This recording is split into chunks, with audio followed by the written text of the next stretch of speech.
अस्सलामुअलैकुम नाज़रीन, मैं हूं मरीम खान और आप देख रहे हैं पाक न्यूज़ टीवी। खबर शामिल करते हैं 4 सदर से। हमारे नुमाइंदे मोहम्मद बशीर की रिपोर्ट के मुताबिक बानी तहरीक इंसाफ की एहलिया बुशरा बीबी ने कहा है कि मैं भागने वाली औरत नहीं, मुझे डी चौक में अकेला छोड़ दिया गया था। 4 सदा में बुशरा बीबी इस्लामाबाद धरने में जहां भाग होने वाले ताजुद्दीन के घर गईं, जहां उन्होंने गुफ्तगू करते हुए कहा कि शहादतों की वजह से बहुत तकलीफ में थी।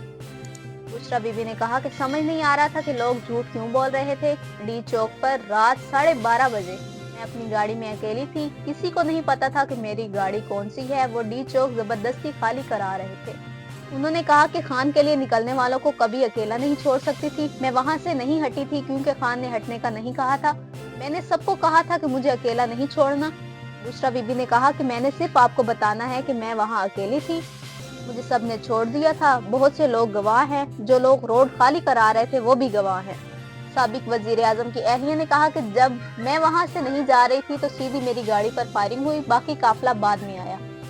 उन्होंने कहा कि पठानों ने हमेशा गैरतमंदी का सबूत दिया है। बानी पीटीआई ने कहा था कि शोहदा के घर जाना है, वर्कर्स बानी के नाम पर शहीद हुए हैं। इस मौका पर बुशरा बीबी ने ताजुद्दीन के वर्षों को 1 करोड़ रुपए का चेक भी दिया और जाहिदाबाद में शहीद ताजुद्दीन के नाम से गर्ल्स हाई स्कूल बनाने का ऐलान भी किया।